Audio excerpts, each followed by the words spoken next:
Arratsaldeon, zer modu zaudete?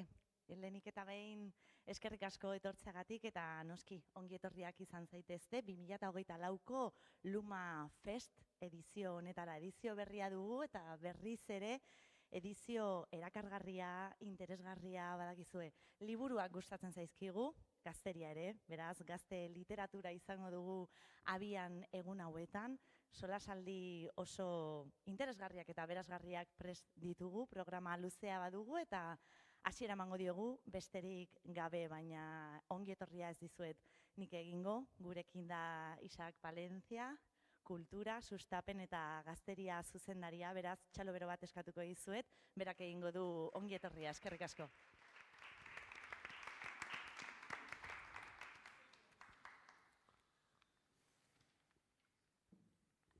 Kaixo guztioi, Gipuzkoako Foru Aldundiko Kultura Sailaren ordezkari gisa, ongi etorria eman nahi dizuet Luma Festera, Gipuzkoako gazte literaturaren eta gazte sorkuntzaren jaialdiaren hirugarren ediziora.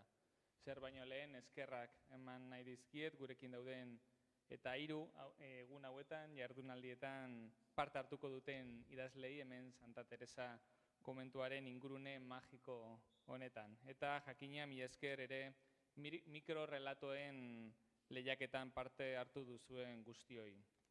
Hace 3 años que comenzamos esta aventura con un propósito muy claro, que era dar espacio a la literatura juvenil, dar espacio a las voces jóvenes, frescas y valientes que están escribiendo el futuro literario. Desde el Departamento de Cultura hacemos una apuesta fuerte por la literatura, porque creemos en su poder para cambiar perspectivas, para hacer reflexionar, para conectar con las personas. Este festival es una pieza clave dentro de las acciones que llevamos a cabo para apoyar, promocionar y difundir los proyectos literarios tanto en euskera como en castellano.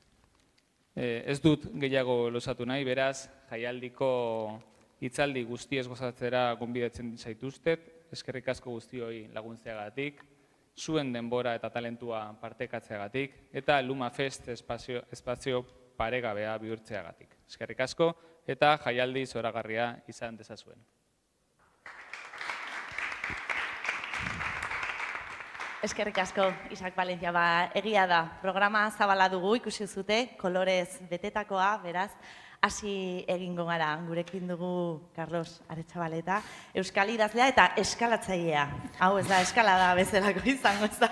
Bueno, zu nahi dezuna egin, giro orain zurea da, beraz, eskerrik asko hemen egoteagatik, eta hau ez da izango solasaldi bakarra, gero badugu gehiago este solasaldi bat, eta sari banaketa bat ebai, beraz, eskerrik asko gurekin egoteagatik. Carlos, aurrera, eskerrik asko. Bale, eskerrik asko. Bueno, igual errepikatuko naiz apurtxo bat, baina zera, lehenik eta behin eskerrak eman nahi ditut, eman nahi dizkizuegu, Luma Festeko antolatzaileei, 2024ko edizioaren lehenengo saionetan etorri zareten guztioi, eta Gipuzkoako Foru Aldundiari, Kultura Sailari, Koldo Mitxelena Kulturuneari, besteak beste, elkar argitaletzeari edizio honetan izan dugun kolaborazioa parogatik. Eta noski gure gonbidatu bereziei, Kati Sagirreri eta Usu Alberdiri.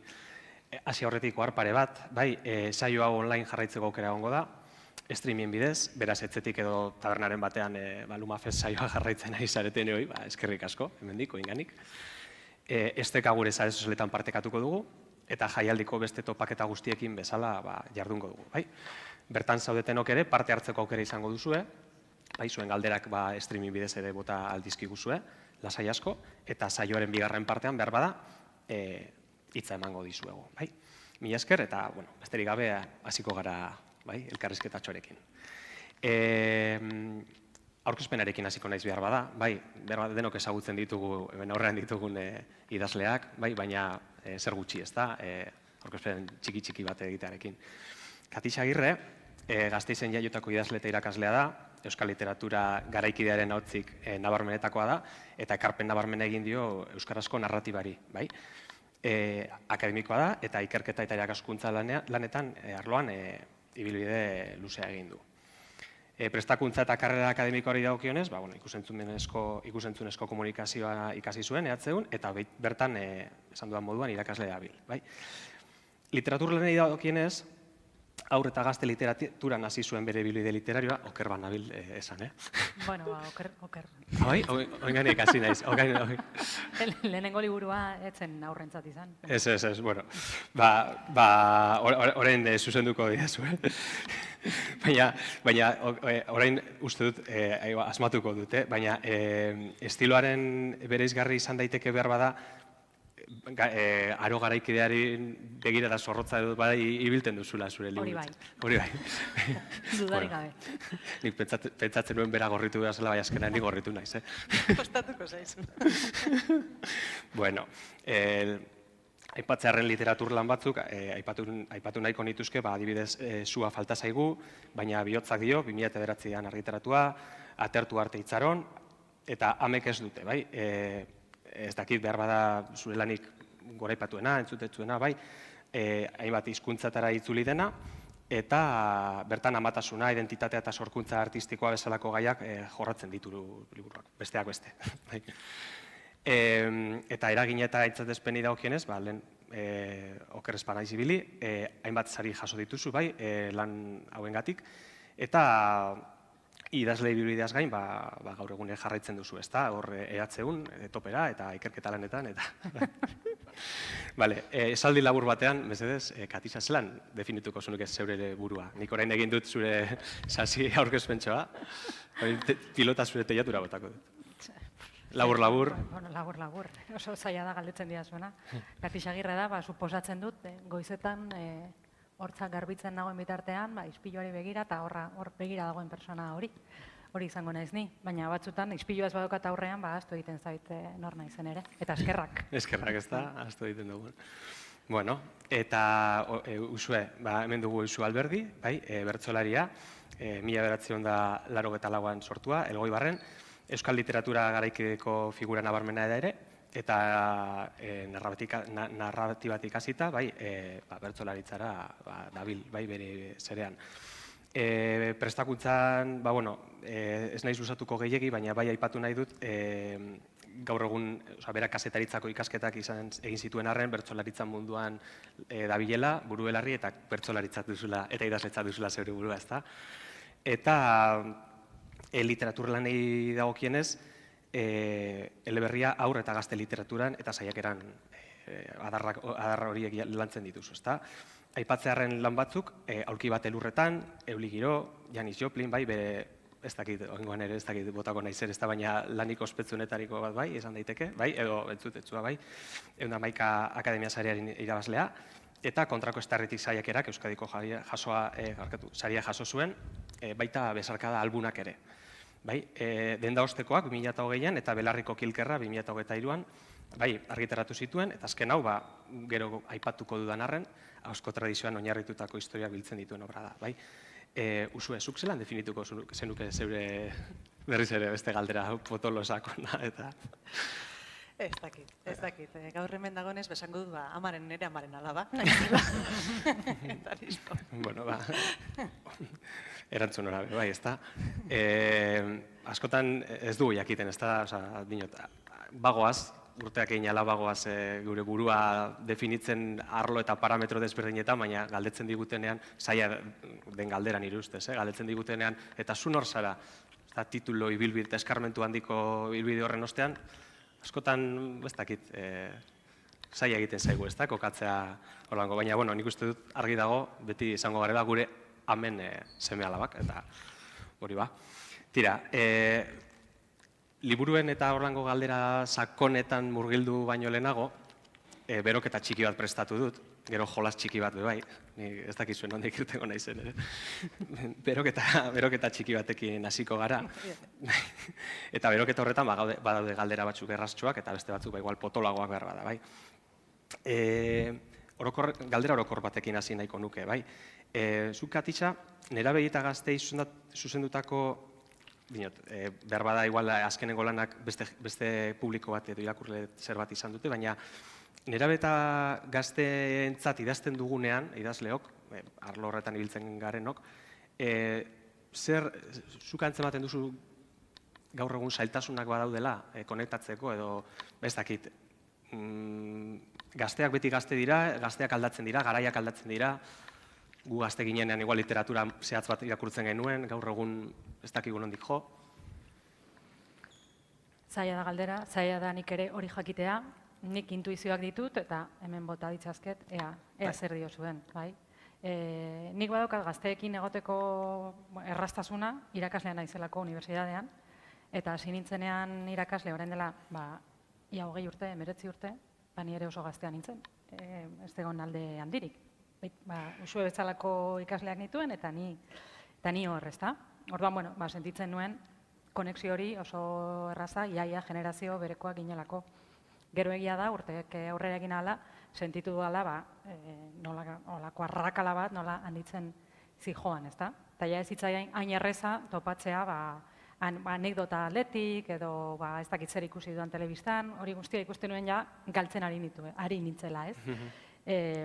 Hala ere, nik uste dut, gauza zirkustantzial horietaz gain, daudela gauza batzuk beti konektatuko gaituztela personekin, ez? Horregatik irakurtzen ditugu guk ere gaur egun, orain dela 100-200 urte idatzitako testuak eta gazte literaturan badaude horren adibide bikainak, ez? Altxorraren uartea edo Aliziaren balentriak edo titulo klasiko horiek guztiek jarraitzen dutenak izaten gaur egun pertinenteak diren literatur lanak, ez? Orduan, hori helburu izan da, eta jakinda posible dela, nik uste horrekin egin behar dugula aurrera, ez?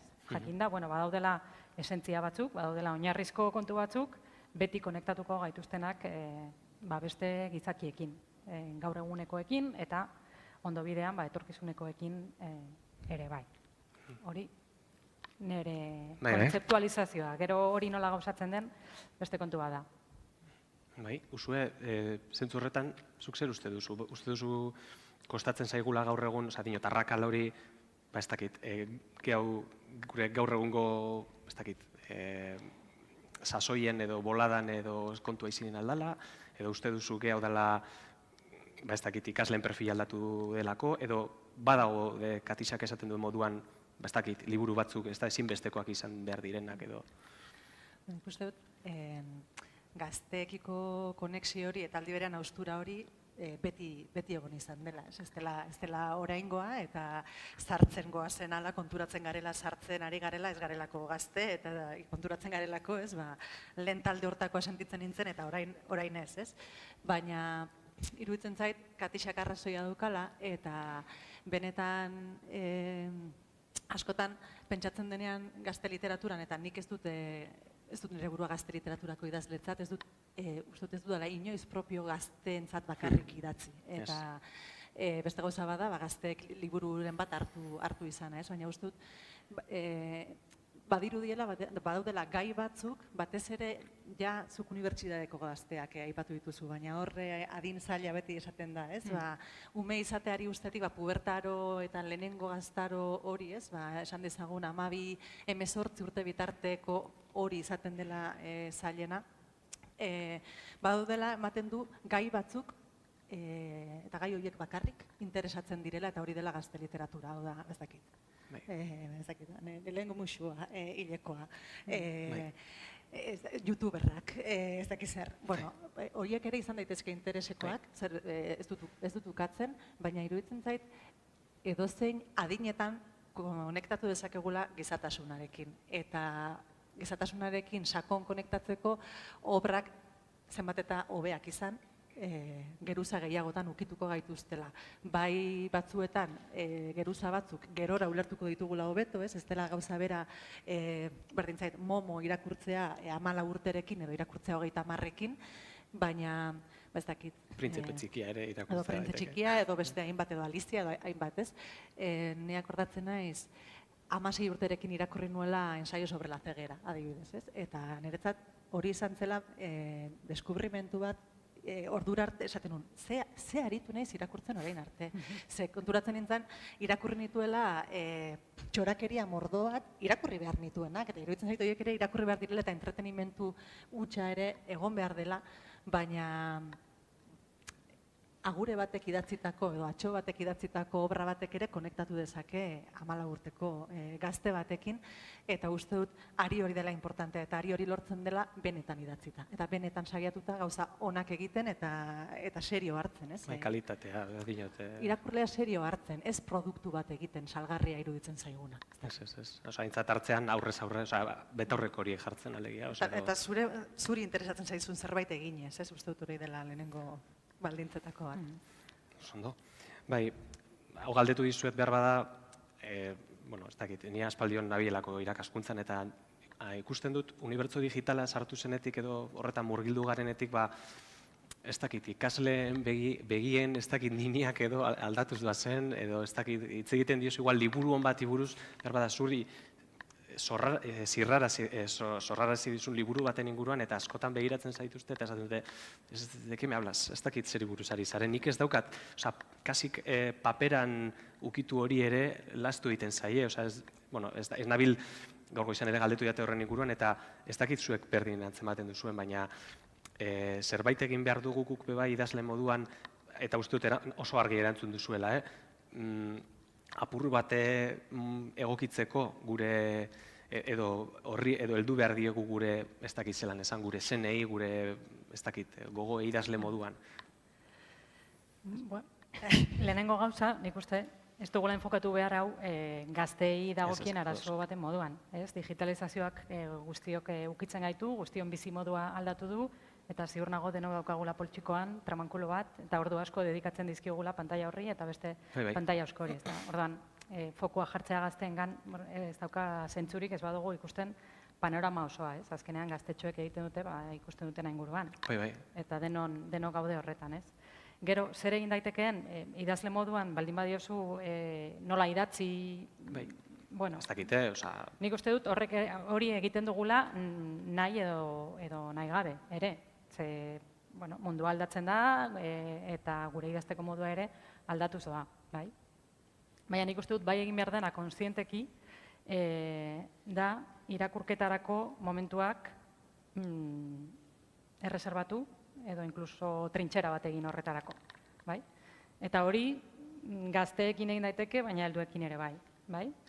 Ulertzea zein den pantailen poterea, eta nola surrupatzen gaituzten, horretarako diseinatutako tresnak dira, propio, daude eginda gu horren gantzatuta eukitzeko, eta nola horri egin behar diogun aurre, eta defendatu beste momentu batzuk, zeinetan ez den pantailarik egongo, eta gure gorputza ere beste modu batean egongo da, eta batez ere gure burua beste modu batean egongo da. Ez baita gauza bera, serie bat ikustea, niri asko gustatzen zaio seriak ikustea, ez dute ezer esango horren kontra, baina ez da gauza bera. Serie bat ikustea, edo liburu bat irakurtzea, prozesu mental guztiz desberdina da. Ematen du, antzeko gauzak direla, ze azkenean fikzioa konsumitzen ari gara, baina ez dauka zer ikusirik, ez? Ze gertatzen den gure barnean irakurtzen ari garenean, barneko gauza bada, kanpotik ez da ezer nabaritzen, dena gertatzen da barruan, ez da? Edo nola gauden pantaila baten aurrean, nolabait ez gaude ja geure baitara bilduta, baizik eta kanpora, eta gure barnea ahaztuta nolabait. Orduan, momentu horiek babestea, erreserba horiek egitea, irakurketa babesteko eta irakurketa mantentzeko, nik uste hori bai hartu behar dugula serio, nork bere buruarentzat, bere buru osasunagatik, eta gazteok ditugunak inguruan, edo seme-alabak ditugunok, hori ere gure ardura dela sentitzen dut. Bai, eta gero nik uste, hainbat auzi gurutzatzen direla, gai honetan, baina bat bada oroar humanitateekin zer ari den gertatzen, eta nolako garrantzi galera izan duten, bai hezkuntzan, bai gizartean, garrantzirik ematen ote diegun, ala ez, pentsatzeari, hitzari, ondo espresatzeari, entzuteari, eztabaidatzen jakiteari, uste dut, gauza asko ari garela galtzen horri garrantzirik ematen espaldin badiogu, eta hori ere denon arazoa dela, eta ez gazteen arazoa. Eta gero, Katixak esan duen trintxera hori, uste dut, hor jarri beharko genituzkela, alegina, dirua, proiektuak, ze idazleari eskatzea, idazle pertsona bati eskatzea, asmatu ezazu hizkuntza bat gazteekin konektatzeko. uste dut trampa dela. Uste dut egin behar dena dela gaia serio hartu, ez? Eta adibide bat edo ideia bat emate aldera funtzionatzen ari dena, da haur eta gazteen irakurle taldeetarako dirua jartzea, adibidez. Eta bertan, ez dakit ez, gaur egun badaude hainbat irakurle talde martxan, Euskal Herrian barreiatuta aurrenak eta gazteenak eta etorri egiten dira. Etorri egiten dira, erreserbatzen diote denbora bat etxean irakurtzeari, eseritzen dira, hitz egiten dute literaturaz, eztabaidatzen dute. Gehiengoa dira? Ez. Baina lehen ere ez, esan nahi dut, gure gurasoen garaian, egia da agian irakurtzeak eta humanitateek eta politikak eta gai sozialek eta bazukatela beste pixu bat gizartean, baina gure aita seminarista izan zen eta seminarista guztiak ere ez ziren irakurleak eta ez ziren fikzio irakurle sutsuak, ez da gutxiago ere ez, liburuek bazeukaten agian beste presentzia bat eta agian kompetentzia gutxiago. Baina uste dut egin beharko genukena dela, letrekiko eta historiokiko eta kontatzearekiko eta narratzearekiko gustu bat duten gazte hoiei espazioak eskaini garatu dezaten. Eta hor badaude hainbat proiektu nire ustez, dakitez, agian etzera oso ongo, baina azken urtetan zergatik ari dira ateratzen idazle bertsolari gero eta gehiago. Gaur egun, nire ustez, letrekiko eta kontatzearekiko gogo hori daukan norbaitek herri askotan eskura daukan gauzarik antzekoena bertso eskola delako. Ze badauzkagu kirol guztiak, dauzkagu ez dakizten bat aisialdi mota, baina hori ez, letrekin emozionatzen den gaztetxo batek nora joko du. Askotan ez dauka nora jo, eta gutako askok edo hainbatek jotzen dute bertso udalekuetara joaten dira, edo bertso eskolara joaten dira, eta hortik garatzen dute, gero horietako asko ez dira bertsolari izango, baina edo izango dira kazetari, edo gidoiak egingo dituzte, baina mundu horrekin konektatu da. Orduan uste dut, hortan dabilen jendeari laguntza eman bertzaiola, eta askotan herri mugimenduetatik eta oso egitura xumeetatik abiatzen diren kontuak izaten dira. Oiartzunen, adibidez, Xabi Salaberriak orain dela 4 urte jarri zuen martxan lehenengo aur literatur taldea, LH5 eta 6koekin, eta gaur egun Oiartzunen daude 4 edo 5 talde, guztira 50 bat aur eta gazte, hilero biltzen direnak, liburu bat komentatzeko gehi, igande goizetan aur filosofia eskola egiten dute, LH bitik hasita, 2, 3, 4, 5, 6, eta DBH bat eta 2, uste dut. Eta hor daude, 3 edo 4 gidari, Xabi Salaberria, Goiatz Labandibar, Carmele Michelena idazleak ere badirenak, gazte horiekin biltzen direnak hilero eta beraiekin. Orduan, ez harritu, hemendik 20 urtera, Euskal Herriko idazle honentsuenak Oiartzundik, baldin badatoz, da, lan bat egin delako, ez han euskera hobea delako, edo asmatu dutelako gazteekin konektatzeko hizkuntza bat, ez, inbertsio bat egin delako, eta ardura bat jarri delako hor. Ereduak sortzen, horrelako egitasmoekin azkenean ereduak sortzen dira, eta nik uste dut, ez dakit bat zatozten edo ez, baina nik uste dut oso gaur egun behar bada bereziki, hain mundu globalizatuan eta ereduak beti izan dira garrantzitsuak, baina gaur egun agian behar bada minozkorik gehien, nire eskualdean behar bada Bilbo inguruan, eta batzuetan, ez dakit, ikusten dut zelan lehiatu daiteken euskara, euskal literatura, gazte zein ez gazteena, ez da horrelako, hainbeste estimuloren aurrean, batzuetan, ez dakit pena ematen ditu, batzuetan neu irakasle moduan, triste sentitu esan naizelako, gaitasunen gatik, atxikimenduaga faltagatik, nik uste dut oso adibide interesgarriak aipatu dituzuela, baina zelan egin aurre hegemonia horri, hori oso galdera potua behar bada denor artean konpontzeko, baina badago zuek ikusten duzu errakalik edo, horri ez dakit eusteko edo. Euskarazko... Bai, dinote. Politika euskaltzaleak egin ez. Nik ez diot misterio, esan nahi dut ez da, erraza izango inoiz, baina egin behar da, ez dakit, izan beharko genuke telebista publiko euskaltzale bat, izan beharko genituzke politika publiko euskaltzaleak, eta sustatu, eta benetan garrantzia eman horri, prestigioa eman horri, eta bestela ezinezkoa da. Ez baldin badukagu kontzientziarik eta ez baldin badugu hor dirurik jartzen garbi dago ze hizkuntzek egingo duten. Bai, hegemonikoak. Horrena. Bai, ez daukate gauza askorik. Bai, konforme, bai. Tira, ondo baderitzo zuen, liburu batzuk aukeratu ditut, eta horien inguruan galdera batzuk prestatu ditut, bai. Dendaostekoen kasuan, lanean oro har Euskal Herriko emakume merkatarien historiak azaltzen dituzu, bai? Niri bereziki asko gustatu zitzaidan, nire amama Joskilea izan zelako, Bilbo inguruan, baina Joskilea. Eta nire galdera izango litzateke zerk inspiratu zintuen historia horietan zentratzera susmoa badut, ezta? Susmoa. Inoz elkarrizketan bat entzun dudalako, eta baina mengo jendearentzat zerk inspiratu zintuen historietan zentratzera, murgiltzera, eta zer mezu espero duzu irakurlek, emakume horiek Euskal Gizartean duten paperari buruz, liburuan. Galdera asko dira, baina... Aleketan laburren, uste dut motorra da izan zela nostalgia antizipatu bat. Ez da lehenengo aldia nik idatzitako zerbait bulkada horretatik sortzen dena. Uste dut alde horretatik nahiko diferenteak garela nire inbidia ematen dit batzuetan. Sentitze dute Katixa askeago imaginatzen eta ni hor lotuta nire barneko. Gero erantzungo diozu. Akaso ez da horrela, baina kanpotik elkarri ere nola begiratzen diogun. Baina nire kasuan izan zen, gure amak eta izebak 45 urtean liburu denda mertzeria, nolako hibrido bat izan dute Elgoibarren, eta hartu nintzen espazio hori ez nekien itxi egingo zen, beste norbaitek hartuko zuen, desagertuko zen, baina niretzat hain familiarra eta nire haurtzaroko epizentroa izan den toki bat, desagertzera zijoala, edo behintzat bai izan zen bezala, ez? Orduan sentitu nuen literaturak funtzio pila bat izan ditzake, baina bat niretzat bada imposible bat, eta da badoan denbora harrapatu nahi moduko bat, ez? Eta, paperezko kutsatxo bat egitea horri, eta hori izan zen ere bulkada, iruditzen zitzaidalako kalearen maila horretan 45 urte egon ziren bi dendari, da bi jostun eta bi liburu saltzaileren begietatik eta ahoetatik gauza asko kontatu zitezkela, ez? Eta hori izan zen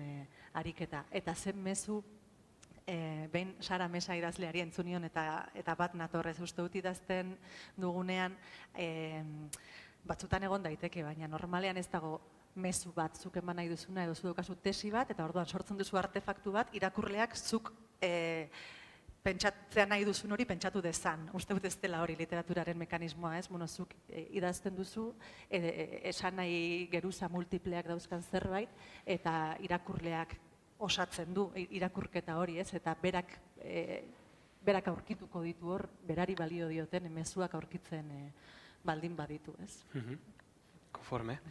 Eta, Katixa, zure kasuan, lan batzuetan esan dezakegu pertsonaia femeninoek, komplexuak izaten, femeninoak komplexuak eta multifazetikoak izan daitezkela.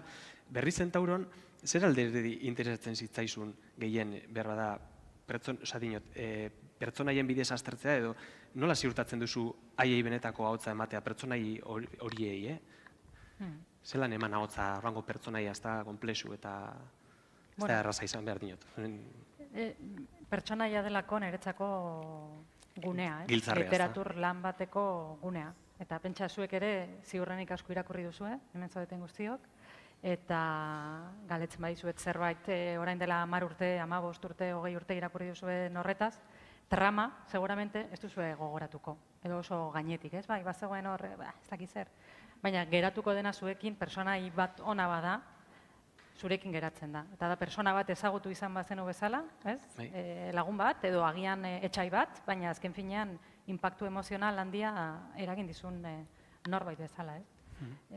Orduan nik uste dut, literatur lan batekin benetan bat egiteko, bat egin behar dugu personaiarekin. Maila batean edo bestean konektatu behar dugu, ez? Gero trama dator, eta dator antzerki guztia, esan dezagun, baina gunean, erdigunean pertsonaia dago. Hori nola lortu? Bueno, nola saiatzen dut nik hori egiten, pertsonaiari espazio handia ematen. Normalean pertsonaia etortzen da, deitzen dugu, egiten du kaskas atean, eta sartu egiten da neure baitan, eta hor egoten da luze. Eta nik usten diot egoten luze. Ez dut idazten pertsonai bat etorri zaidalako Badaude idazleak esaten dutenak, eske etorri zait burura, adibidez, Berri Zentauro idazteko, niri etorri zitzaidan burura, etorkizuneko emakume bat, Bandon plazan, Parisen, perfume bat erosten, ez? Hori izan zen lehenengo irudia. Nien nintzen hasi hortik idazten, de hecho, estena hori ez da agertzen liburuan azkenean, ez da ez plaza hori aipatzen, ez perfumea, ez ezer, emakume hori badago, Paula izena dauka, gero jakin nuen Paula izena zuela. Orduan nik usten diot sartzen, eta berarekin egoten naiz. Bera nirekin bizi da, bolada batez, eta bolada hori izan daiteke urtebete. Ez da raroa nirekin egotea urtebete pertsonai bat, Bueltaka. ezertxo ere idatzi gabe. Bai? Orduan, denbora horretan, pertsonai hori hazten doa, eta ezaugarriak gehitzen zaizkio, eta hasten naiz bera ezagutzen, bere kontradikzioak, bere iragana ere, ez, nondik dator, nolako haurtzaroa izan duen, nolako harremanak izan zituen bere nerabezaroko lagunekin. Hori guztia, gero liburuan agertzen ez dena, baina bere biografiaren parte dena, eta beharrezkoa zaidana bera ezagutzeko, ezagutzen noa, ez? Esango duzu, baina nola ezagutzen, zuk asmatzen duzu. Bueno, zentzu batean bai, bestean ez, gauza asko ez ditut kontrolatzen, besterik gabe etortzen zaizkit horrela, ez? Gero egia da, nahi dudanak kontrolatzen dudala, nahi dudanak manipulatzen dudana, nola ez, ez? Baina gauza batzuk besterik gabe datoz, eta ja, momentu batean, iaia aragizko persona izango balitz bezala, ez? Ja, kapaza sentitzen naiz bere historia kontatzen hasteko. Hori da nik daukadan metodoa edo. Hitz egiten ari zinela, etorri zait, kontrako zer bat, ezta? Goratzen dut, gaztelaniazko irakasle batek behin esan zigula garrantzitsuagoa zela, horrela esan zuen, ezta? Es más importante el continente que el contenido.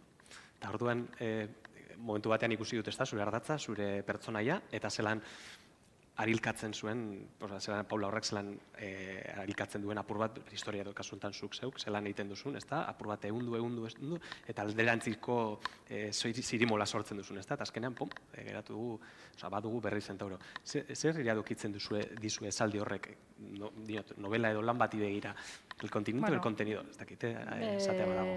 Ez da erraza, igual. Bueno, txanpon beraren bi aurpegiak dira. Batak ez dauka zentzurik bestea gabe. Azkenean, zer kontatu nahi duzun, horrek ere inposatzen du forma bat, inposatzen du modu bat, ez? Edo aldrebez, batzutan aldrebez, da? Moduak berak ekartzen dizu zer kontatu nahi duzun. Ez dira bi gauza, nik uste dut gauza bera dela. Bai, eta bueno, ez diote elkarri ez dakite uko egiten, edo azkenean bada, igual etzea, batzuk hasten dira azpiti, beste batzuk hormetatik, ez da? Bai, holan momentuan etorri zait eta hitz egiten ari zinela, eta tira. Usue, Janis Joplinen inguruan, galdetu nahi nizuke gazteak gogoan hartuta, ea zer alderdi nabarmendu nahi izan zenituen obra hontan, eta nola lotzen diren zure esperientziarekin. Beti nabil zure esperientziarekin, ez da? Zure esperientziari heldu nahian, baina... Bueno, argitaratu genuen momentuan, ez genuen esan, ala adostu genuelako, baina orain baimena badaukat, Janis Joplinen historioa neurri handi batean, nire lagun baten historian oinarrituta dago. Nik ez daukat Katixak daukan gaitasun hori, pertsonaiak utxetik, inork ez du utxetik sortzen, baina konturatzen naiz, eta urte askoan bai irratirako eta idazleak elkarrizketatzen eta aritu nintzen, eta bakoitzaren moduak oso diferenteak direla, eta bakoitza abiatzen dela oso leku diferentetik. Nik esango nuke, batzuetan pertsonaiak datu zela, baina pertsonaia horiek normalean pertsonetatik abiatzen dira. Batzuetan ez da pertsona bakarra, batzuetan pertsona horiek nahastuta daude. Nire kasuan askotan da batetik giroa, garaia, tokia, askotan dira memoria ariketak. Eta hizkuntza, nola hitz egiten duen jendeak, eta toki bateko hizketa, eta uste dut beste toki batzuetatik abiatzen naizela, eta lotuta askotan niri inpaktua eragin didan garai, edo harreman, edo pertsona, marka horiek dira nire bulkada. Agian oso egozentrikoa da, agian ez daukat irudimenik, edo nire gutxi hitz egiten dugula irudimen motez ere, ze uste dut abstrakzio mota diferente pila bat eta irudimen mota pila bat daudela, eta nire kasuan, eta Janis Joplinera etorrita, ezagutzen nuen lagun min baten historioa da, eta berari proposatu nion bilduko ginen bere historioaz eta bere familiaren historiaz hitz egitera, 50 ordutik gora grabatu genituen, baina kontua da, nire belaunaldikidea dela lagun hau, herri berean jaioak, garai berean, eta esango nuke oso familia diferentetatik gatozen arren, eta gure oso diferenteak garen arren, gure estruktura emozional eta psikologikoek elkarbukitzen dutela. Eta orduan niretzat oso estitantea zela berari buruz idaztea, bazeudelako gai batzuk ni ere zeharkatzen nindutenak, eta nik ere, gehiago jakin nahi nuen gai horiei buruz. Orduan, mezuak baino gehiago, eta hola, sinpleki esateko bazegoen, ideietako bat zen, nola eragin zigun guri 80ko hamarkada hartan ume izateak, eta 80ko hamarkadan nerabe izateak Elgoibar bezalako herri industrial batean, Elgoibar ez da aipatzen horrela, novela, baina nire buruan Elgoibar da, eta hainbat gai zeuden, ez? Agresibitatea, etxitzea, erruduntasuna, plazerra, zer ulertzen dugun plazertzat, euforia, eta niretzat, txinparta da izan zen konturatu nintzenean ere ustez Nagore Vargas pertsonaiaren historiak bat egiten zuela azken Euskal Herriaren azkenengo hamarkadetako pulsoarekin edo taupadarekin, ez? Pixka bat 80ko hamarkada oso konbatibo bat eta oso violentoa eta oso bizia, aldi berean oso kalekoa, 80ean baina eskat gaztarora sartu eta hor, lehenengo zauriak eta ondoari naiz hemendik da, ez da, eta gero bapatean identitatearen berrasmatze batera etorri beharra, ez da esatena, orain arte nire buruaz egin dudan errelatoak ez dit balio. Hori da Nagore Vargasek pentsatzen duena, eta uste dut hori dela gure herrian jende askori gertatu zaiona, zaiguna ere, esatena, nola esplikatuko dugu hau dena, orduan, askotan uste dut liburuak eta historiak sortzen direla txoke diferente askotatik, ez? Pertsonaia bat ere sortzen dela, bai, ideia bat eduki duzu, baina segurazki ideia hori egongo da lotuta zu ikutzen zaitun gai edo emozioren batekin, eta gero ikusten duzu ez dakiz zer, edo kontatu dizuten ez dakiz zer, irakurri dituzun gauzak, eta niri gustatzen zait Katixare esan duen bezala, beratzen ustea, askotan apunteak hartzen ditudanean ere nik hartzen ditut apunteak denak nasian, pertsonaia lekua, ez dakiz dena, eta iruditzen zait, horra ondoan uzten baditut umeak egingo dituztela, ez? Ez oso sailkatzen baldin badute pertsonaia, batzuk zuten fitxa, ez? Ara, olakoa, tokia, ez dakit. Behar dut elkarri gurtzi dezatela, ideia horiek denek, eta halako batean hasten dira despegatzen edo gorputza hartzen. Bai. Izan ere, honen inguruan hizketan ari ginela, Janis Joplin, berri Centauro, agertzen dira oso pertsonai esanguratzuak, ez da? Hortze aritu zara Nagore Vargasen inguruan, bai, Janis Joplin bera, eta gero badago hortik beste pertsonai bat, okerrespanago, bai, Mary Wollstonecraft, ez da, ez naiz oso honea, baina kafe bat hartzean jarriko bagenitu, ondo moldatuko lirate apurat galdera gaiztoa, zentzunbakoa, txepela, ez dakit ni horrelakoa naiz, sentitzen dut, Ainara. Baina jarriko bagenitu kafetxo bat hartzean, dinote, bat erreala, beste 19. mendekoa, beste 20. mendea akabukoa. Bueno, ez da galdera txepela, galdera horretatik ere sortu zen ere novela, ez? Azken finean Mary Wollstonecraft, hori, 19. mendeko pertsonaia da, baina novela horretan agertu egiten da 21. mendearen erdialdean, eta hitz egiten du protagonistarekin Paula izeneko honekin, ez? Orduan galdera horretatik gaur egungo persona batekin noraino konektatuko luke, oso emakume aurreratua zen bere garairako, baina, denak dauka bere muga noski. Lehenengo gauza asko azaldu beharko genizkioke ziurrenik, eta gero ja kontestu hori emanda, seguramente izketaldi bizia izango luke Janis Joplinekin. Ez dakit, nola ikusten duzun zuk? Bai, esan duzuna, azkenean, lehen aipatu duzun horretaragoaz berriro, ez?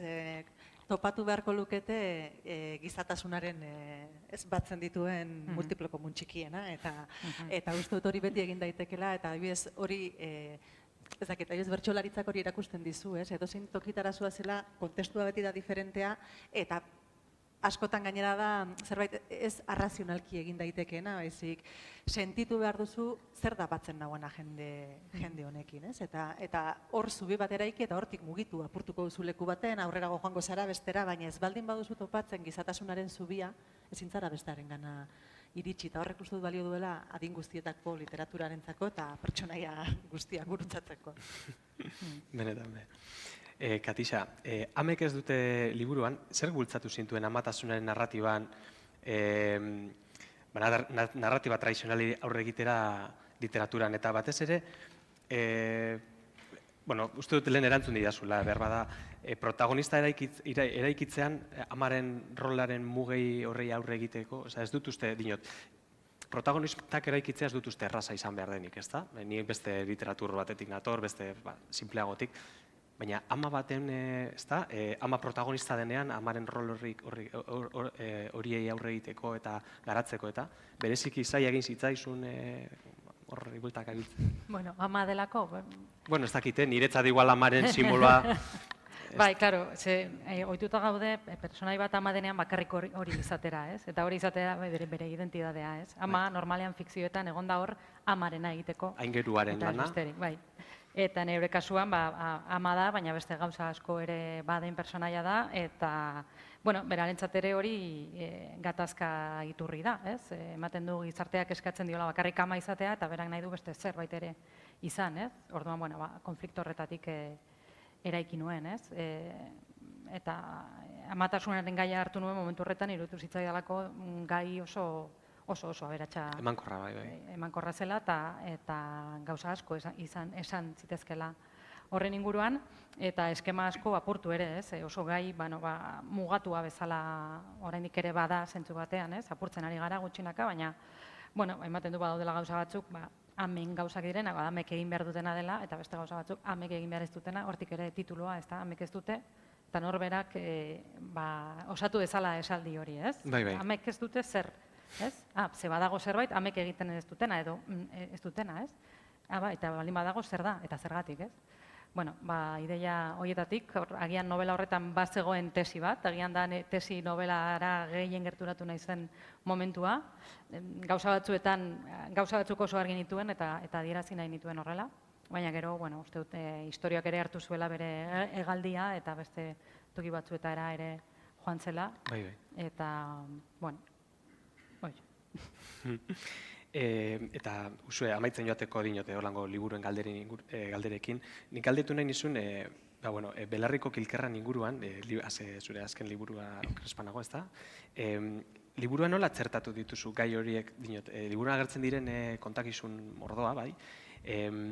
Zelan lortu zenuen ez galtzea konexio emozional hori irakurlearekin, ni dinot, irakurriala batzuetan, igual, barrea atera, irrifarrat, arrangura, tristura, lehen uste dut gutxi gora bera ipatu zula, alderdi emozionalari heltzen diozu.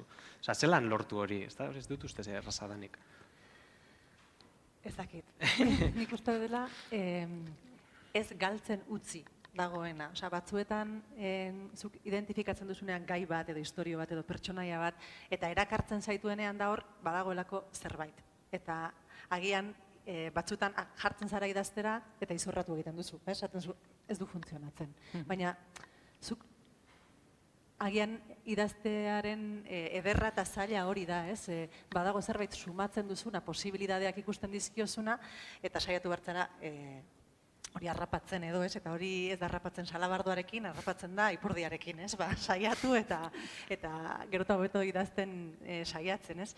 Kasu honetan, hau izan da, agian idatzi duten liburu guztien artean niretzat errezena. 3 hilabetetan idatzitako liburu bat izan da, eta izan da jolas bat niretzat. Gainera sortu zen ipuin liburu bat idazten ari nintzen, orentxe 2 aste barru argitaratuko dugu, eta blokeatu egin nintzen, ipuin batekin. Eta hilabete bat neraman ezin askatu ipuin hori, eta esan duen, utzi. Eta utzi nuen, baina ondoren, zerbait egin behar nuen, nik bi ofizio edo dauzkat, idazten aritzen naiz, bertxotan aritzen naiz, baina goizak normalean reserbatzen dizkiot idazketari edo horrekin lotutako kontuei edo. Eta orduan, zaten nuen, egun bat bai, bi bai, hiru bai, baina laugarrengoan zerbait egin behar nuen, eta akordatu nintzen, gure aitak itxialdi garaian, bidali zizkiguna ahozko mezu batzuekin, nik eskatu nion umeak entretenitzea aldera, eta nire ere gustatzen zaidalako, ea grabatuko zizkigun gaztetako kontuak, seminarioko kontuak, soldaduzkakoak, umetan getarian anekdotak eta holakoak, eta grabatu zizkigun 60 egunez 60 grabazio 10 minutukoak. Eta hor, tartean, bazeuden batzuk niri grazia handia egiten zidatenak, eta bizpahiru idazten saiatu nintzen, eta nire erronka izan zen, ea lortzen dudan, ahoz daukaten grazia hori idatziz mantentzea. Eta oso ondo pasa nuen, eta orduan hasi nintzen, pixkan ere inguruan, kontalari trebetza daukadan jendea xaxatzen edo noizbet historioren bat kontatu didana, eta iristen zitzaizkidan gutxien espero nuen momentuan, audioak, anekdota batekin edo historioren batekin, eta saiatzen nintzen, hori ez galtzen. Ez galtzen. Eta pilaketa bat ere bai, batzuetan norbaitekin gelditu, orain jarraitzen dut, ariketa honekin historiak biltzea, eta jendeari, anekdotak eta entzutea niri asko gustatzen zait, eta pasadizoak, eta badirudi, edo agian, ez dakit, igual da literatura menorra, eta ez duzu, baina aldi berean uste dut badela beti egin behar den zerbait, komunitate baten historioak entzun eta jaso, eta ni divertitu egiten naiz. Orduan, nola lortzen dudan? Segurazki divertituz. Ni divertitzen banaiz, pentsatzen dut egongo dela beste kaskaturen bat, ni bezala, olako gauzekin divertituko dena. Nik uste dut, lizentzia baten bai, uste dut dela azkenean argazki bat ateratzea bezala, baina, dinot garai batean horrango historioak edo biltzen ziren argazki batean, zuri beltzetakoan, eta horrelako historiak behin jasota eta gainera eskiretuta eta irakurrita, uste dute, ez dakit, horrako freskotasunek, zu dinozun moduan, beste literatura mota edo genero bada ere, pentsatzen dute, interesgarria dela, eta batzuetan, nik hau aitortu behar dizuet, ikasleekin horrelakoak irakurtzen ditut, edo gustatzen zait irakurtzea, askotan pentsatzen dut, beti egiten digute irakurketa liburua eta azterketari buruz. Hau ere badala, irakurtzekoa. Amaitzen joan behar dugu, baina lehenengo eta behin entzulen galderak esperoan ditugu, mikrofonoa irekitzeko momentu eritzi da beraz. Egon, gero jolas bat prestatuta daukat zuretzat. Azteko, aretoan zaudeten pertsonen galderak entzuteko prest daude. Ez dakit baten batek galderarik bat duen, edo ez dakit, askatasun osoz. Nahiko txo egin ditut, niekin asperdututa. Hitz egin da hasieran belaunaldiaz edo belaunaldiak konektatzeko zailtasun edo horretaz. Galdetu nahi nizuen garaiak, belaunaldia baino garaiak gehiago eragiten ote dizuen, ez da giniko gogan deta dibidez metamorfosia pandemia betean irakurri nula, eta segurazko gaur irakurriko ganu ez nun berdin konektatuko edo, ez dakit, iruditzai garai hartan liburu hori irakurtzea, eman ziola beste diomentsio bat liburu horri, eta iazko urtean izan itzen irakurketa talde batekin, pixkat, zertan ari zien eta irizien garai hartan Bordanofen Izargorria irakurtzen. Eta esan ziaten, zala garaian distopia gehiegi ekoizten ari otezan, eta beraiek nahi zutela, garai honetan agian utopiak irakurri beharko nituzke. Orduan, ez dakit, garaiak ere eragiten aldun literatura ekoizpen horretan, edo gaur idatziko zenuketen agian, beste garai baten idatziko etzenuten zerbait. Jakina, bai. Hori esperimentu hori egin beharko litzateke hor multiversoan, ez? Eta ea multiverso desberdinetan zer ingo genuke. Baina nire intuizioa da, baietz, garaiak erabat markatzen duela, eta hori nabaritzen da, iraganeko zure lanak irakurtzerakoan, hor esaten duzu, hau nik orain enuke idatzeko.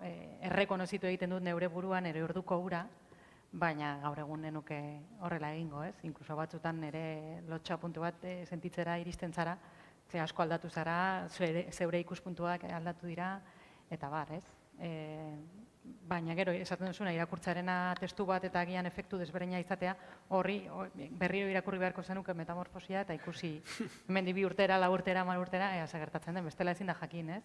Agian efektua antzekoa izan daiteke. Batzutan esaten da, liburu batek funtzionatzeko baldintza bakarra ez dela liburua ona izatea, edo da baita ere ze momentutan ateratzen den, ez? Eta momentu horretan ze kezka dauden, jendeak zer behar duen, zeren zai dagoen, eta batzutan badaude, baztak inetzako adibidez, amek ez dute, bada liburu bat, ona izateaz gain, garaian pare-parean jotzen duena, ez? Eta esaten duzu, karo, ez? Bueno, edo agian da baita ere, ni ere garaitxu hartan izan nintzen, bueno, pixka bat lehenago, baina guraso eta orduan zurekin konektatzen duela momentu horretan, baina iruditzen zait jende askorekin konektatu zuela, ez? Momentu horretan, eta badaudela liburu batzuk oso onak direnak, baina igual atera diren momentuan ez dutenak bere irakurlea topatu, eta batzuei iristen zaie igual bigarren txanda bat, ez dakigu zergatik eta halako baten jende hasten da hitz egiten ahaztutako liburu bati buruz, eta berriz berpizten da, eta beste batzuk ez. Eta... Oso ondo. Besterik? Ez dakit. Oso beste galderarik edo? Ez? Bueno, bestela jolasera pasako gara. Tira, a ver, ez naiz okerra izango. Beldurtxoa. Ez naiz hain okerra izango. Baina, bueno, aspaldion ikaslekin ere horrelako jolasak egiten ditut, eta gaurkoan zueri proposatu nahi dizuet. Galdera azkarrak dira, orain arte nahiko txoluzatu gara, amaitzen joan behar dugunez. Eta orduan, ezin ditugunez guzti-guztiak erantzun, proposatuko dizuet, txandaka aritzea, baina harri-horri sistemarekin, eta bueno, nik aukeratuko dut galdera bat, orduan zuen artean lehiatu beharko zarete, eta irabazten duenak, galdetu esan dieza dela. A ber, venga. Harri horri egin beharko duzu zuen artean, eta... Bai, harri horria zuen artean. Edo txandaka egin Eta galtzen du, bueno, igual dio, hori izan dire proposamena, bai, galdera asko gehiagik genituelako amaitzeko, Ia, Katixa, baldin eta... Txandaka, bai. Esan behar nizun, edozein pertsonaia literarioen bat afaltzera gonbidatu beharko bazenu? Ni gonbidatu edo berak ni? Galdera biak onartuko ditut. Nik agian afalduko nuke Tom Ripleyrekin, Patricia Highsmithen psikopata hiltzaile horrekin. Zuk bera gonbidatuko zenuke? Bai, baspa ere.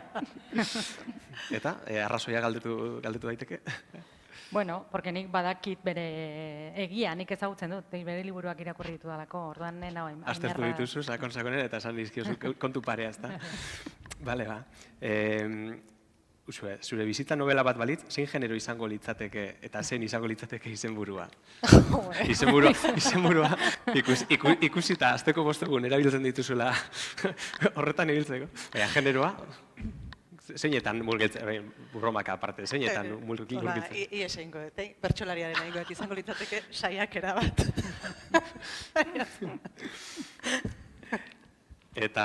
Bueno, nik badauka titulo bat aspaldi pentsatu nuen, nire bizitzaren historiara konta da. Momentu horretan, ideia ona ematen zuen. Eta... zer esan behar nuen, bitu, kendu dirazu gainetik, izenburua, bueno, tira, esan duzu, eta idazle klasiko, ziten inguruan, itzorduen inguruan ibili gara izketan, Katixa, idazle klasiko batekin hitz egin beharko bazenu, bere hori esan duzu, eta gaur egungo baten batekin, bueno, gaur egungo askorekin hitz egiten dut. Ez daukaten jongo beharrik gehiagorekin. Euskal Herritik kanpoko baten batekin edo? Euskal Herriko kanpokoekin ere. Baita, hori suertea. Ez, hobe hilda dagoen bat, a ber. Bueno, pues Patricia Highsmith bera, izan daiteke bat. Edo Jon Mirande, seguramente Jon Mirande. Jon Mirande, ezta? Nik Truman Capoterekin. Truman Capoterekin. Bai. Jon Miranderen zergaiti hau uler dezaket, edo atzeman dezaket, baina Truman Capote zer dela eta? Asko gustatzen dalako, nola idazten duen, eta personaje bat iruditzen zaidalako, oza, bueno, bere elkarrezketak eta entzunda eta aspertu ez nintzak egingo. Balduzue, hau da betiko, ez dakit ikasleek askotan, zelan ibiltzen garen idazleak ikastetzen programan eta askotan entzuten dugun galdera, nik gaurkoan ere botako dizuet. Baduzue sinismen edo fetitxe edo siniskeria pertsonalik idazten hasi aurretik, jesarri aurretik, erritualik, ez dakit, askotan dela betiko galdera, ez da, baduzu egiten duzu zerbait berezia, igual ez, dutxatu, kafe hartu, kafe ezinbestekoa da, agian. Ni kafea bai, eta behar dut bakarrik egon, baina ez bakarrik, ez bakarrik gela baten, ja, gela bat norbera etxean. Ez da nahikoa. Etxean soinuak entzuten baldin baditu, egin dezaket eta egiten dut, eta zuzen dut bestea, baina niretzat ideala da edo bakarrik egotea etxean, edo beste denak lo egotea. Eta idazteko nire ordu favoritoa lo egin ezkero, aurretik, da goizeko 5:00 8:00 loaren arrasto horrekin, eta sentsazio hori, mundua lo, eta ni munduari aurre hartzen bezala, gezurra da, baina sinesmen hori. Ez dut inoiz idatzi 5:00 arte? Nik Janis Joplin osorik. Bai. Baina ala behar ez, 10 hilabeteko ume baneukalako. Bai, nik hori ez dut inoiz egin, ni oso lotia naiz, eta aldudan guztia saiatzen naiz egiten, baina bai probatu dudala ez gozaltzen. Bai, baraurik idaztea. Esnatuta lehenengo gauza, ja pijama eta erraztu gabe eta aurpegia garbitu gabe, orduan bai. Eta ondo, Incluso goze bazara. Ordua baino gehiago gustatu hori dela, sentsazio hori. Oraindik erdilo, baina ez baina oso ez energia kargatuta, eta bai.